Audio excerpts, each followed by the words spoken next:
Bom dia, Paz do Senhor. Meu nome é Débora Campos Estefânio, como muitos de vocês já conhecem. E na manhã do dia de hoje, nessa manhã um pouco cinzenta aqui, eu quero deixar com vocês o capítulo 19 do livro de Provérbios de Salomão.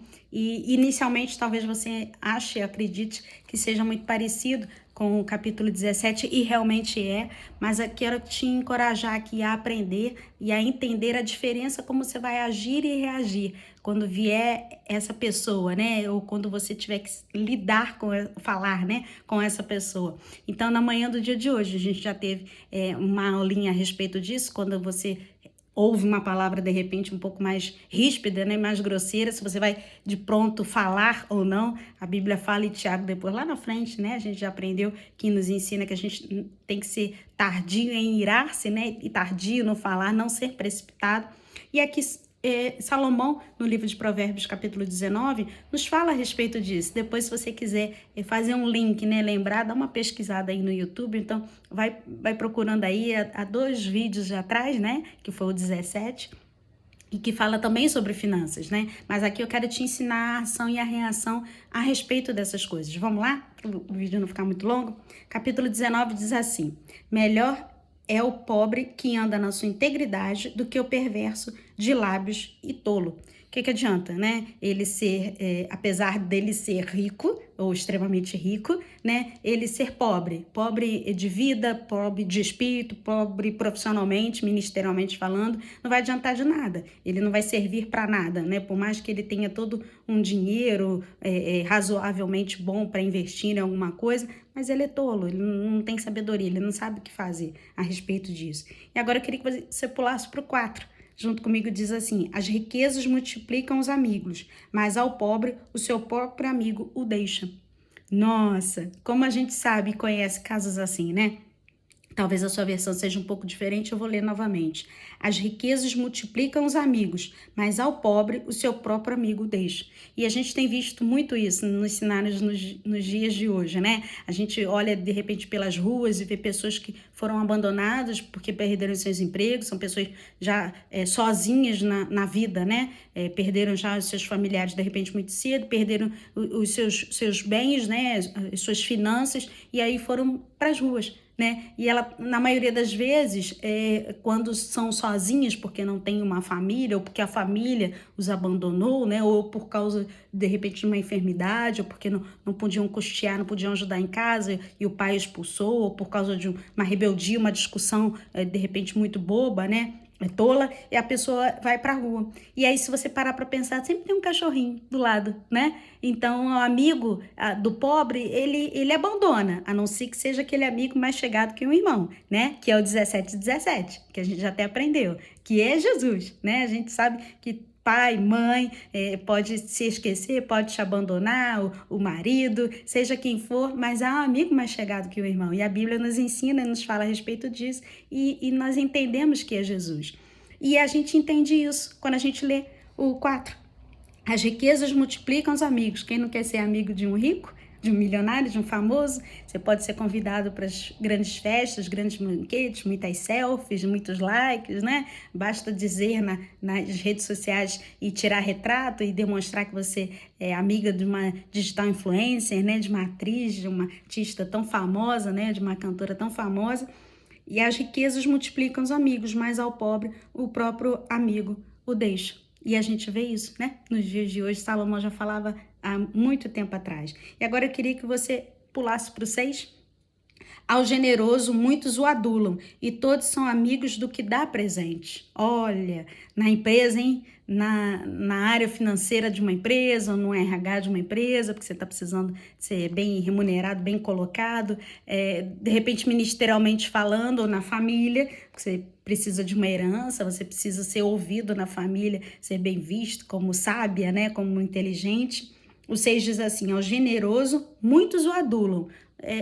Fazem aquelas carícias, né, com as palavras, né, lisonjeiam, né, pode ser que seja essa versão na sua Bíblia. Ao generoso, muitos o adulam, e todos são amigos do que dá presente. Quem não é amigo daquele que gosta de te presentear toda hora, seja porque a pessoa viu e lembrou de você, né? E aí falou, acho que esse presente aqui daria certo para ele, né? Ou então para ela, isso aqui combina mais com ela do que comigo, por exemplo, né? Eu já fiz muito isso, né? E nem por isso eu deixei a pessoa transparecer de que eu queria alguma coisa, longe de mim alguma coisa a respeito disso. Eu aprendi isso com meus pais, né? Às vezes nem sempre é porque é o dia do aniversário, mas é porque você lembrou, porque você é generosa, porque o Espírito Santo falou com você. Olha só, muitas das vezes você presenteia e a pessoa fala, puxa, eu estava orando por isso, eu passei por isso no dia do meu casamento. A lembrancinha do meu casamento era um presente que uma das convidadas falou que pensou em comprar, olhou, namorou, final do ano, o dinheiro apertou e ela ganhou. De lembrança do dia do meu aniversário. Olha, presente duplo, porque além de ter sido convidada, né, foi presenteada e por aquilo que ela queria, não esperava, não imaginava, e ainda fica a lembrança lá do dia. Então a pessoa olha lá para mim, tem certeza que ela estiver assistindo, ela vai lembrar e vai saber, sou eu. E aí ela vai falar, puxa, eu vou orar por ela novamente, olha aqui, eu tive lá presente, tirei retrato, enfim. E muitas das vezes Deus faz isso conosco. Através de nós, Deus nos dá a oportunidade de sermos não só apenas generoso, generosa, como de abençoar, né? De ajudar outra pessoa. Eu queria que você pulasse aqui comigo, eu anotei aqui, o 7, 6 e 7. Se os irmãos do pobre o aborrecem, quanto mais se afastarão dele os seus amigos. Nossa, como a gente vê isso, né? Se os irmãos do pobre o aborrecem, porque se você é pobre, seja pobre aqui financeiramente, principalmente, né? Ou até mesmo pobre de espírito, ou pobre de uma boa posição social, ministerial, se os próprios irmãos dele, desse pobre, já o aborrecem, já o enxota, né? Não fala nada não, ou então até deixa você falar, mas depois que você fala por cima daquilo que você falou, como se estivesse te diminuindo, te desmerecendo ou invalidando. Ainda tem mais essa, né? Como se o que você estivesse falando não tivesse serventia nenhuma. Agora imagina, né? Então eu já passei por isso. Você provavelmente já deve ter visto, até vislumbrado uma cena dessa em algum momento na sua vida, ou dentro da família, ou dentro da empresa. Se os irmãos do pobre o aborrecem, quanto mais se afastarão dele os seus amigos. Porque o amigo, ele não tem nada a ver com você, a família, de repente, até te tolera, né? Até vale a pena te ouvir de vez em quando, bate uma palminha, ri, dá piada, né? Sem graça. Mas o amigo não tem convivência nenhuma, só de final de semana, só por causa da empresa, só por causa da igreja.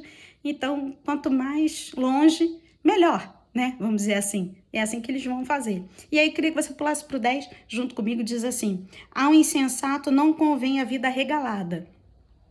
A bastarda, né? Aquela vida boa, leve, né?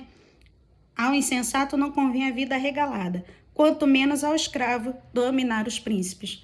Ou seja, se ele é escravo, ele não tem conhecimento. Se ele está ali preso é porque alguma coisa ele aprontou, né? Ele não foi sábio em algum momento, né? Ele fez alguma falcatrua ou fizeram com ele e ele não soube ele lidar e ficou preso. E aí você pode estar pensando assim, mas José era escravo e agora já está na fase do que eu estou vendo aí, do que eu estou acompanhando, ele já está na fase que ele está como governador. Não é assim não. Vamos recapitular as aulas da Escola Bíblica Dominical, né? Vamos voltar lá no livro de Gênesis, né? A partir do capítulo 40, se eu não me engano. Vamos acompanhar, vamos fazer a leitura aí, seja ela até mesmo secular nos livros históricos, né? Teológicos, né? E bíblicos principalmente.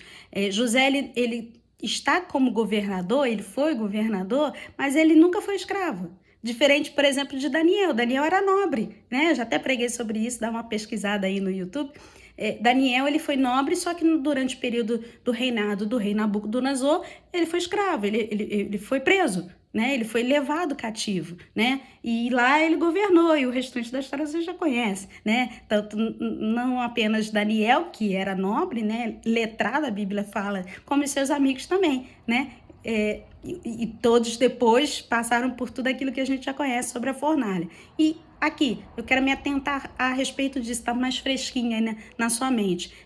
José, ele veio de uma boa família, de uma boa índole, né? Seu pai era ricamente conhecido, né? Ministerialmente, seu histórico de vida, né? E tudo mais, seu clã familiar Mas devido à inveja, a gente já sabe disso, né? Devido à inveja, à cobiça, o olho grande e tudo mais, ele foi vendido e se tornou escravo.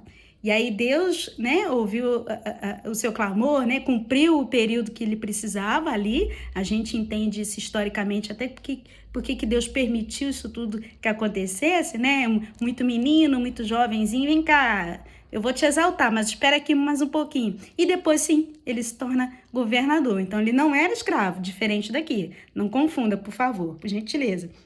Ao insensato não convém a vida regalada, aquela vida abastarda, quanto menos ao escravo dominar os príncipes. Então, quando ele dominou, José dominou, Daniel dominou e tantos outros dominaram, ele já não eram mais escravos, já, né? Eram nobres, já, na verdade, já eram e se tornaram, né? Até porque tiveram destaque de governo. Agora, eu queria que você pulasse comigo para o 14, diz assim: a casa e os bens vêm como herança dos pais, mas do Senhor a esposa prudente. Ou seja, a gente até acho que comentou sobre isso, a respeito disso. Você pode herdar do seu pai, da sua mãe, uma empresa, um terreno, né? Ou casas imobiliárias, muitos bens, valores, joias, seja o que for. Mas a herança do Senhor, né? A Bíblia diz aqui que a mulher sábia, ela se torna para você, ela vem para você quando você faz essa escolha, essa decisão, esse pedido para o Senhor. Vamos ler de novo? Para você não se confundir e não errar? Provérbios 19, 14 diz assim: a casa e os bens, aquilo que é materialmente falando, né? É fácil até de adquirir, né? De conquistar, ainda que de repente você não venha a herdar. A casa e os bens, aquilo que é palpável, que é material. Casa e os bens vêm como herança dos pais.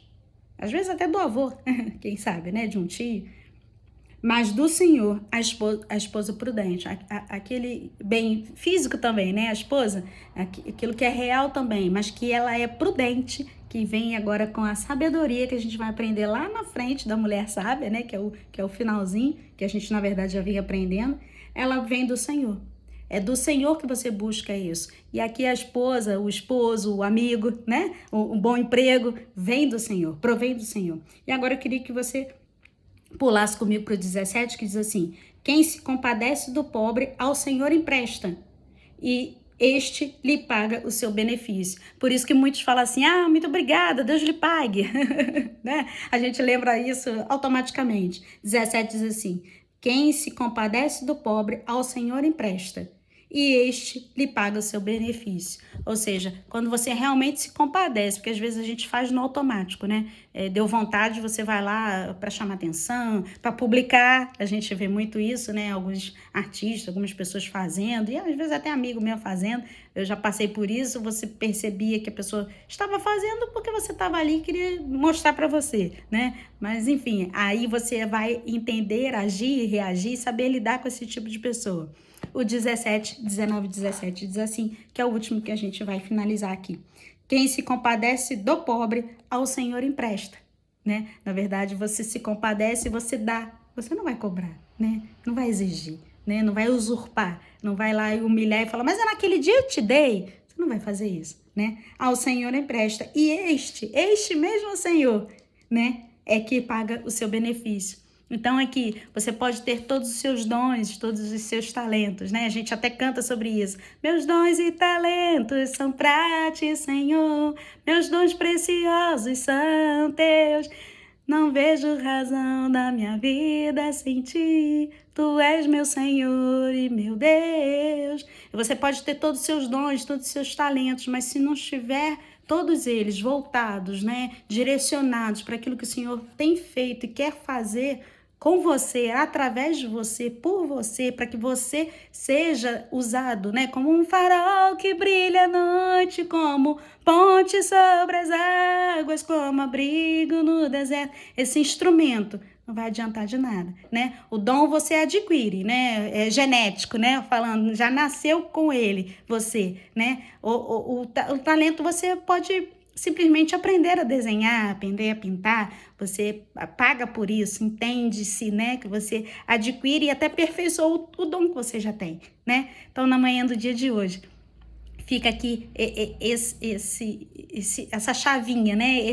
Esse dispositivo para você entender todo esse diferencial. Não quero me alongar e acabei me alongando. Deus te abençoe. Até a próxima quinta-feira. Tchau, tchau.